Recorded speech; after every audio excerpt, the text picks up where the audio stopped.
Welcome to the Podium Pod, the Pick and Rolls National Basketball Podcast, as we continue Paris 2024. I'm Adam Webster, and I'm joined today, firstly, by NCAA champion, NBA scout and analyst, low man help, Mark Campbell. Thanks for having me. Yeah, not doing great after that one. It's better than us. And also by the Pick and Rolls, Michael Hubin.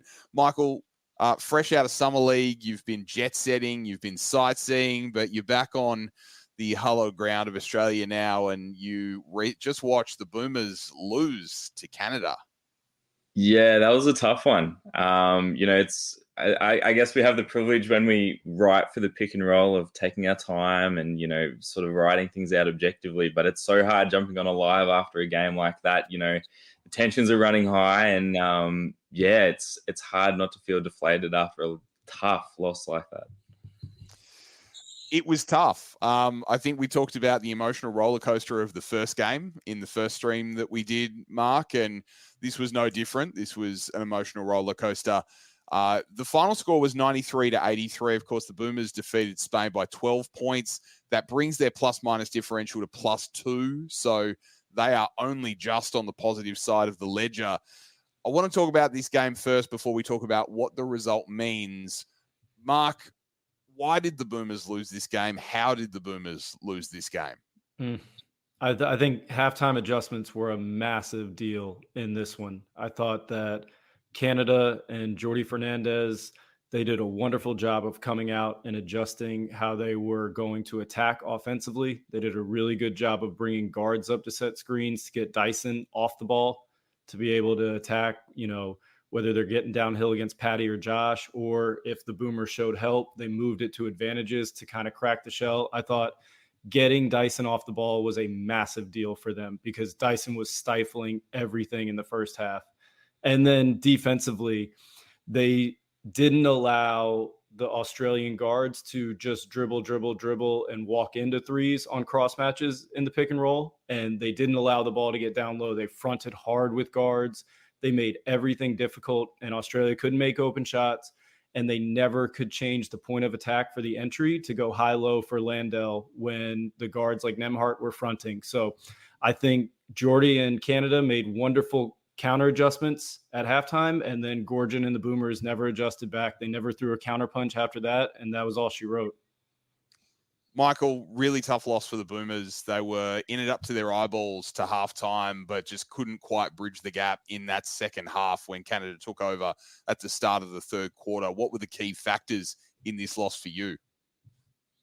Yeah, that really was the tipping point, right? And I think there were so many positives to be gleaned, which I'm sure we'll get to from that first half. So many exceptional performances. But I think, Dyson Daniels, as you said, he had a phenomenal 40 minutes, really. He was fantastic the whole game. Mm-hmm. And there was no point where SGA really got the better of him. It was just the fact that they were able to mix it up a little bit more and get him off of him a little bit more. I think if Dyson had him one-on-one for the whole game on an island, he would have had his way. Yeah. And then down the other end as well, the adjustments they made, it made it really tough. I thought, throwing Lou Dort on Josh Giddey really threw him for a tailspin for a while there, and it just took us a bit too long to regain our composure. It wasn't until Dante really steadied the ship there that we sort of found our feet again, but it was too late. Yeah, exactly. Let's talk about the first half firstly, because we can talk about some positives for a change. I mean, the Boomers played a really strong first half, Mark, and it was punctuated by Josh Giddey. He had 13 points to halftime. He was attacking. He was aggressive. He was able to get most of his shots to go. He was taking three-pointers. He made one. So Josh Giddey was kind of the key up to halftime, and this seemed like a real sort of vendetta performance, which a lot of people kind of predicted going into this game against his old teammate, Shai Gilgeous-Alexander. Yeah, the Josh Giddey revenge tour. It got off to a rousing start. He was doing a wonderful job on the cross matches, on the pick and roll. He was taking his time. He took shots. He found himself getting into the lane when they pressed, and he had an advantage. He didn't sit back and pull it back out. He kept attacking downhill, in rhythm, on balance, and the most thing was he was under control. Everything he was getting to, he was in rhythm, he was on balance, he was under control. And then that made all the difference in the second half. They really sped him up. Michael's right. Lou Dort sped him up. They got him going. They got a few turnovers from behind. And the Giddey that we saw in the first half that was composed, that had belief in himself, that was taking everything in rhythm and on balance. In the second half, we saw him rushing things.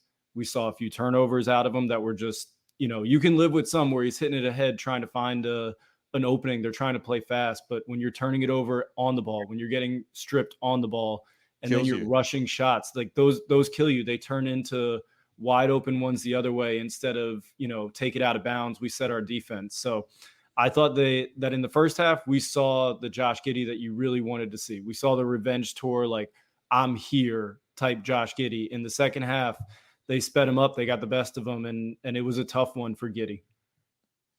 Michael, Jock Landale had a strong outing across the game. He had 5 points and 7 boards to halftime, finished with 16 and 12. He hadn't taken many shots to halftime, but he looked really dangerous whenever the ball came into his hands in a winning position down low. What could the Boomers potentially have done a little differently with Jock Landale early on to capitalize on the way he was playing? That really felt like that was Canada's Achilles heel for me, was the lack of size, the lack of rim protection. I think we saw that not just with Jock, but also with Dyson and Josh in the first half, just getting feet in the paint and using their size as guards to finish in the paint. But it would have been great to see a more concerted effort to get Jock a few more paint touches, I think. We saw him in the Spain game as well, being fantastic, when he had guys on the block converting. And I don't think guys like Dwight Powell or Kelly Olynyk could really do much against Jock when he was in those situations. We only saw it maybe once or twice the whole game. And as fantastic as Jock was, just, playing in the paint, in the dunker spot, getting those opportunistic points, I think we could have made a greater emphasis offensively, getting him the ball down low. 100%. Go, Mark. Yeah, 100%. He needed more touches. He was bullying anybody. It didn't even have to be a cross match. You're right. Powell, Birch, nobody could guard him. And he was getting anything he wanted, jump hook left shoulder, jump hook right shoulder. He was putting people under the rim. He needed the ball more. They needed to lean into him more. That was a massive point of advantage for the Boomers, and he just needed more touches. There's no doubt about it. We got to talk about the 4 spot. We've talked a lot about Nick Kay. We've talked a lot about Jack McVeigh. Michael, firstly, we're getting a really rich experience of Jack McVeigh in this tournament because we're seeing some great missed threes. We're seeing some turnovers and fouls that are regrettable or some beaten defensive coverages. I mean, Jack isn't there because he's a sensational defender. He's there because he's a shooter. He's there because he can make an open 3-point shot, which he did on a few occasions. He was 3 of 5 from 3 today. Nick Kay struggled in the first half, which meant that Jack had to play a little bit more than you would usually play. Then at different points during the game, they were both on the court at the same time. So Gorge was kind of switching up the forward rotations as well. What did you see out of that position of Nick Kay and Jack McVeigh? Mark, you've said enough about Nick Kay. I'm going to ask Michael one question about Nick Kay. You've already talked about him for 20 good minutes on this show.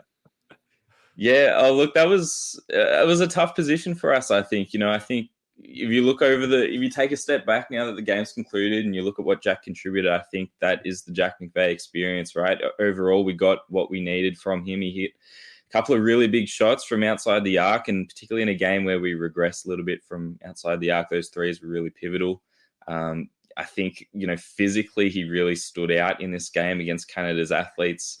And not being able to have the ever reliable Nick Kay sort of come in there and hold the fort at that position for the remainder of the minutes really hurt. I think that's why we saw some of the smaller lineups like Dyson at the 4, a little bit down the stretch there. And, you look at who the leading scorer was for Canada at the end of this game, it was RJ Barrett. We did a fantastic job on SGA, but RJ is a guy that uses his size, his physicality against these guys. And, you can't afford to have a guy like McVeigh at the 4 when you have someone like Barrett down the other end taking advantage. So I thought that was a really tough position for us, and we got taken advantage of a bit there tonight. Mark, I'll go to you now to talk about the 4 position. I know Nick Kay is one of your favorite topics. He really struggled in the first half. He finally saw one shot go down and played an improved game in the second half, but certainly not to the level that you would expect him to play and the level that he's played over the last few weeks. No, I think this one was the most disappointing Nick Kay experience I've seen. In the lead up, one of the things that stood out to me the most for him was that he just believed in his process. And every single time, make or miss, he was going to do everything right that he knew in that play, and he wouldn't get in his head, and misses didn't affect him. Tonight was the first time that I've seen him get in his head, and he airballed a floater, he airballed a three, and the makes and misses, those were controlling his emotions, not if I'm taking the right shot, if I'm making the right pass. And to me, it's not so much about McVay, because McVay is coming off the bench. When you're coming off the bench, if you get something, great. If you don't get something, fine. But you're not taking the majority of the minutes. Like, we're not leaning on you to be the rock at this position. You're kind of like, great. If we get it, great. If we don't, no problem. And Jack's wonderful for that role. But Nick K, for me, seeing him take this one, go back in the tank, and if he comes back out and we see process, great. But if he's led by his emotions in terms of if the ball goes in or not, that's a formula for failure for any player out there. If you think, you die, and you got to be able to go to the next play, go to the next play, go to the next play, and not try to get it all back the next play. Well, someone else that's wonderful for their role is Team Feet. The Podium Pod is brought to you by Team Feet. Team Feet offers premium athletic socks for modern teams, however they compete, with sweat wicking cotton, arch support, ventilation panels, and compression stitching. Team Feet socks are built to outperform. Whether your team is tiny or 1,000 strong, Team Feet unites and excites your players and supporters with their combination of quality and performance. Join basketball teams around Australia and the world by choosing Team Feet. For designs and worldwide delivery, head to teamfeet.com. Thank you to Team Feet for supporting the Podium Pod. I want to talk about Dante Exum, Michael Hubin, because Dante was incredible across this whole game. He was brave. He was clearly playing through a hell of a lot of pain, and he just got to the rim again. He shot from the outside as well, hit a couple of free throws with that finger despite getting a couple of knocks. But more than that, really steadied the ship and kind of brought the Boomers back into the game in the second half. He was just wonderful. Yeah, we didn't really know what we were going to get from Dante, did we? It wasn't even a given that he was going to suit up in this one, but thank goodness he did. I think he was a massive, as I said, the timeliness of his ability to steady the ship there and get some points on the board. His first step is 2nd and 9. He's blown by everyone getting into the paint there. That the touch around the paint was fantastic. But more than anything, that composure and that experience from Dante was really important. I think, if we ended up winning this game, he would have been one of the storylines. And, not just his play in a vacuum, but also the fact that he was playing with that finger. You could see him grasping at it a few times. It was clearly bothering him, but, it was a valiant performance from Dante, and he made a big impact. Mark, Dante Exum was absolutely brilliant on both ends. I mean, defensively, he was solid, but it was more that when he had the ball in his hands, it felt more comfortable. And really good and interesting comment here. Offense stagnated every time Giddey was off unless Exum was on.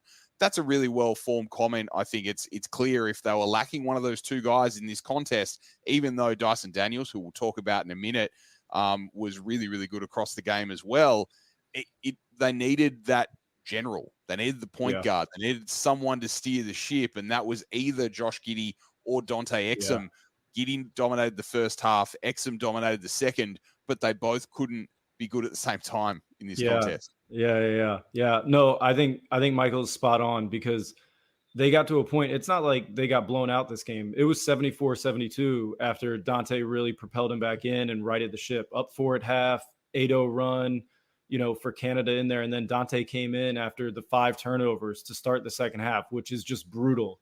And Dante came in and he started attacking once they beat pressure. And I think one of the big things that mattered in terms of him attacking is he gave a threat to go finish at the rim, as opposed to when it was Patty. Patty's not scaring you going downhill at the rim. He's trying to stop, shoot pull-ups, things like that. And so Dante was phenomenal. Dante did a great job attacking, getting him back in the game. I think you propelled him forward emotionally as well. Like, when you see a guy out there, they know how rough it is for him right now. And every single time he gets hit or anything, it's painful. So to see him out there giving it for you, I think it gave everybody a lift. And it was just more about having them come along with him. He needed somebody else to come along with him there at the end as a guard to really take the torch and bring it home. And Patty, Josh, Dante, or Dyson, none of them grabbed it and were able to really push it forward after he got him back in it. Michael, Dyson Daniels was a man possessed across the first half of this ball game on both ends. He was incredibly consistent. He obviously, to your point earlier, did a great job against one of the very best players in the world, to the point where Canada threw everything at trying to get him off Shea Gilgeous-Alexander. I mean, that has to give us a tremendous sense of comfort and positivity heading into the Dyson Daniels experience across not just the Greece game, but his entire NBA and Boomers career, because he's ready to take the next step into consistent NBA starter based on performances like this. It's been absolutely phenomenal. I think, this is really the first time we've seen Dyson in a significant role as a Boomer, and he has well and truly blown all expectations away as far as I'm concerned, coming into this starting role. And if we came through and won this game, I think we'd be talking about this as, like an all-time defensive performance from Dyson. Yeah. It was almost flawless, in my opinion, against SGA. Like, every single possession, he was on an island with him. He doesn't jump at anything. He's super disciplined. We saw him even get a block a couple of times. SGA barely got a free throw attempt this whole game as well. I think he maybe got one or two, but they definitely weren't on Dyson.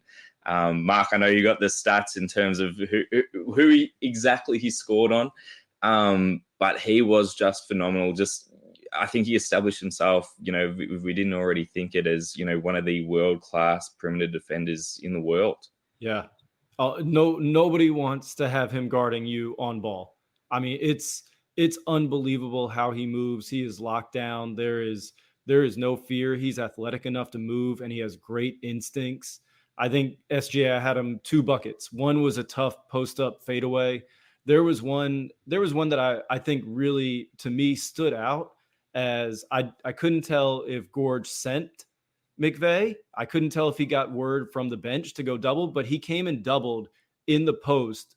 Dyson versus SGA in the post, and then it ended up high-low action. Barrett help up the lane, Landell dunk for Powell. And I thought that one moved it from, they had cut it back, and I thought it was a 2-point game then. I think that moved it to 4 or 4 to 6. But that to me was one of the big ones where this guy can lock down, leave him alone. Do not come over here. Stop acting like this guy isn't the best perimeter defender out there in the tournament right now on the ball, and leave him alone. That to me, I couldn't see who sent him, or I couldn't tell if Jack did it on his own, but that one stood out to me because SGA was having nothing but problems with Dyson, and they should have left him on an island and let him handle his own and lock everything else up. Mark, I want to talk about a topic that we spoke about last week in the preview for this Olympics, and that is the confident shot making and shot taking. I have to talk about Josh Green, because there were multiple instances in the second half where Josh Green just passed up wide open jumpers, either to one dribble and mid-range to drive. But, Canada were giving him acres of space, and Josh Green was not responding well to that. And we spoke about that role enthusiasm and role acceptance, and Josh Green is out there to take those shots. That's precisely why Matisse Thybulle is not on the plane, is not in this team. And Josh Green didn't take those shots. We got to talk about it. Yeah, not only did he not take them, when he did take them, they were absolute rockets. They were not, he was at the point, because he didn't take so many of them. It felt like when he did take them, he was like, oh, I got to take this, otherwise I'm not taking it. And he was taking the wrong ones. He was not taking them in rhythm and on balance. He was just catch fire, just absolute missiles. And I feel like the Josh Green of it all tonight, he's one of their better defenders, and they couldn't keep him out there because he was not cutting well when he had space, and he was not shooting in rhythm and on balance shots. And I felt like if they were able to have a little bit more Josh Green out there, you wouldn't have had the Patty and Giddey minutes where they could bring up any screener to get Dyson off the ball. You probably want Dyson off of SGA, but if you're bringing up Green, you're not really that excited about it. We're not giving up so much, and you can pre-switch a lot more things with only one guard that you're trying to hide, whether it's Patty or Giddey. But when you have 2 of them, you can't really pre-switch anything to keep them out of the action. So I thought Green's lack of offensive confidence and the fact that you couldn't get him on the court more tonight because he was hurting you so much was really, really detrimental to their defense as well. Michael, it's one of those things where we look at Josh Green and the athleticism and the defense, and you desperately want to see him on the court for a significant portion of the game. But if he's not going to take those shots, if he's not going to make 1 out of every 3 even, then it makes it exceedingly difficult to be able to leave him out there for long stretches. Well, Gorgin's whole roster was predicated on these, being able to switch with multiple elite wings on the, rotation here. And Josh is just not tenable enough on the offensive end right now to make it work. We know that Josh, can bring those sort of 1%ers, the rebounding, the energy, the defense. That's all great. I saw someone describe his performance against Spain as one of the better 0-point performances, but we can't have 0-point performances every time around, right? We've got to have some shots being knocked down. So I think that one quietly really hurt us tonight as well. Yeah. Now, this next topic is probably going to cause a little bit of a furor in the comments. I might lose my citizenship. Mark, you may not be allowed in the country. We're getting a lot of comments. Be brave. We're getting a lot of comments regarding Patty Mills. And I will preface all of this conversation with Patty Mills almost single-handedly won this country a bronze medal in Tokyo. He is a hero. He is one of the greatest basketball players this country has produced and the greatest international basketball player this country has ever produced. He should not have been out there down the stretch in this game, is my view. And he struggled against this team. It was a bad matchup for him. A few of the comments have said that. He is getting older. He is getting slower. We spoke about it at length once again in the preview episode, Mark. Everything that we talked about is either going one of two ways. It's the team's either doing it and it's working, or they're avoiding it or going a different way. And hey, guess what? They're not sticking to the plan. And the multiple actions thing, I want you to touch on that, because I saw Patty use multiple actions tonight in so many different circumstances, and it didn't pay off. And we spoke about it at length, how he needs to be more streamlined. He needs to have less actions. He needs to not stack actions on top of each other. He needs to be, the type of player that can just get the ball and put it up in the right position. And we didn't see that from Patty, but the difference was that he was not off the floor. And when I think it's not a great thing to see Gorge not able to take him off the floor when he's playing like that, because I just don't see that he was one of our best 5 players down the stretch that should have been on the floor. Yeah, I think throughout the selection process and then the warm-up games, we have seen Gorge be cutthroat and put the team above everything else. I think we were talking offline. This is probably the first time where we've seen him stand on ceremony a little bit. And I think you have to have a certain level of trust and belief in your guys that they're going to get it there. And we don't know what was being said in the huddle in terms of how they were communicating, but you hope that your guy, because you needed the shooting out there, we hope that your guy can get to the point where he calms down and settles down a little bit and stops compounding mistakes by trying to get it all back in one play. And I thought that was Patty's night. He was trying to get everything back in one play. He wasn't, moving through the system, moving through the gears in rhythm, playing with the squad. And I thought early on in the game, he did a really good job. Like the one he got, the 3 free throws. To me, it's more about the pre-snap action with Patty.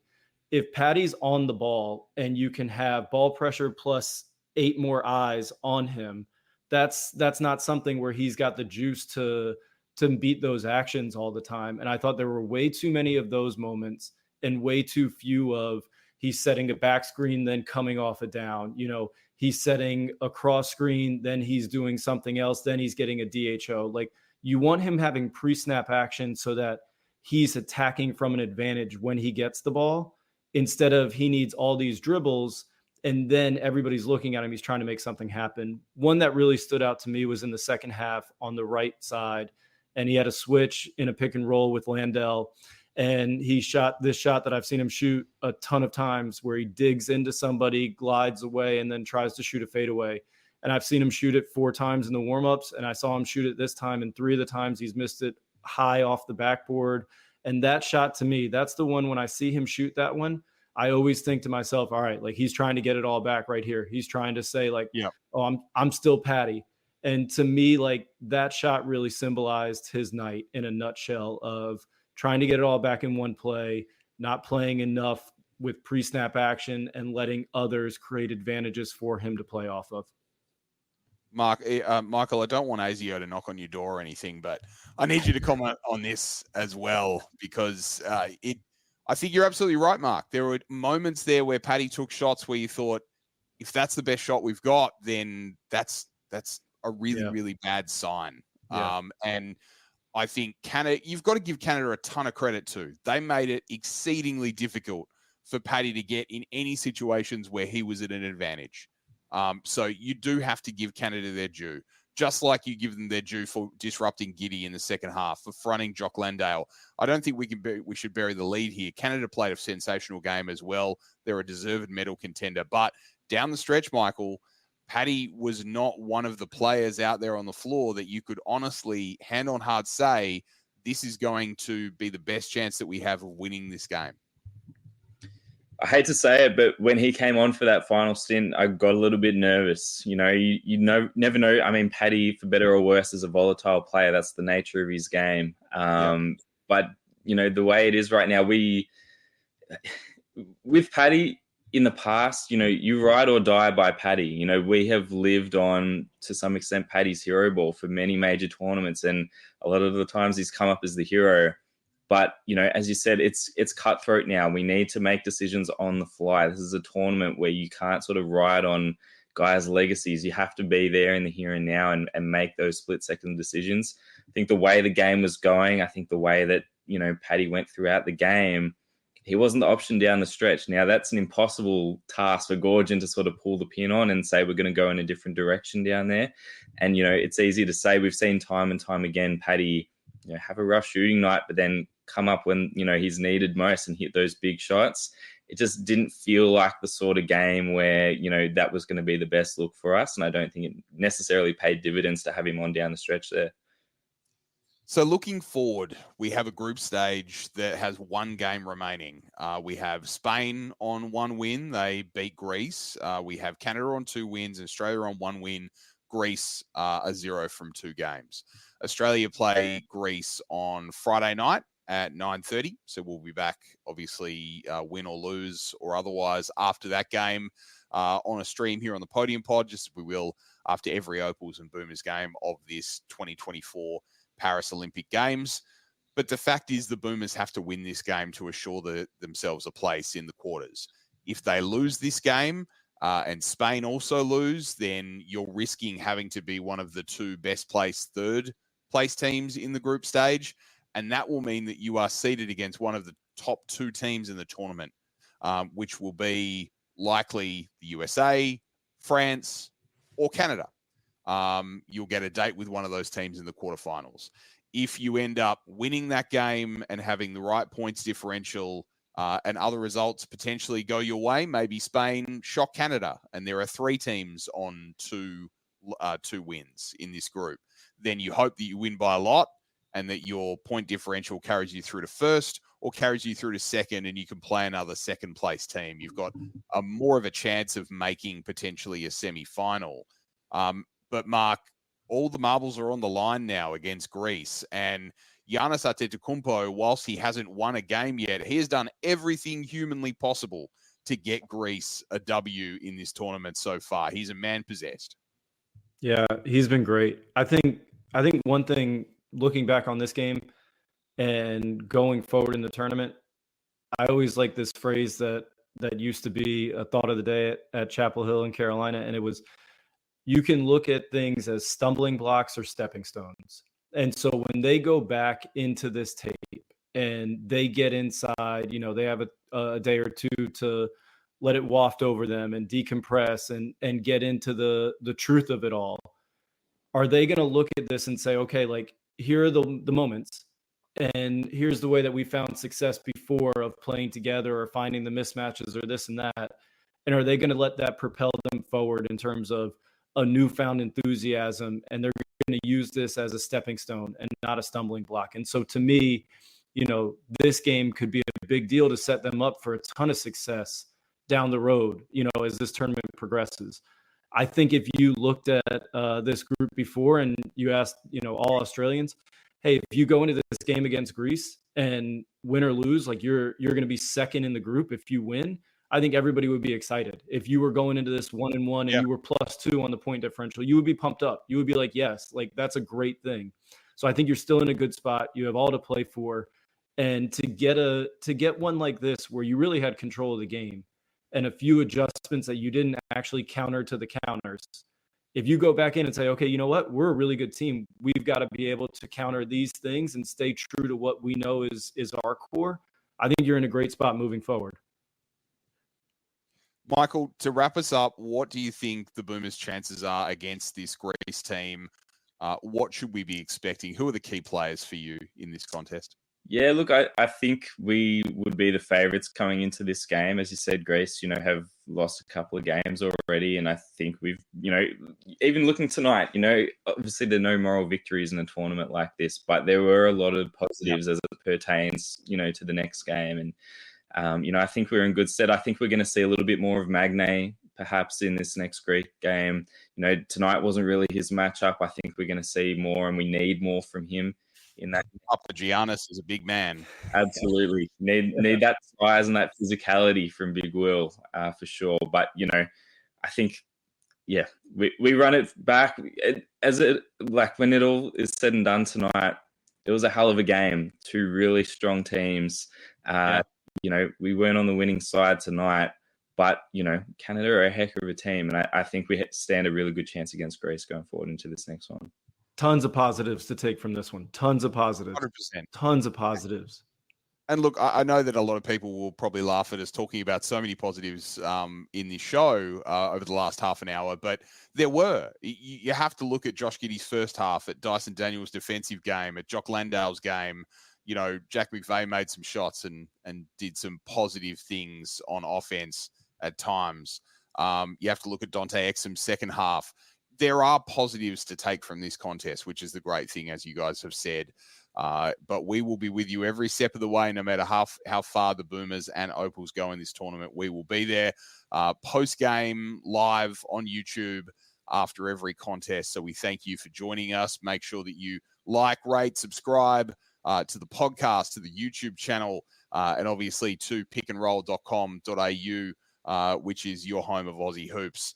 You'll read words from Mark, words from Michael. I can't write, so you won't read words from me, but you will read the best basketball content in Australia, and we will continue to bring you that both on audio, video, and the written words. So, Mark, firstly, thank you for joining us. Thanks for having me. We'll see you after the Greece game, and Michael, we'll see you in the medal rounds. Sounds good. See you guys. Have a great night. Get some sleep.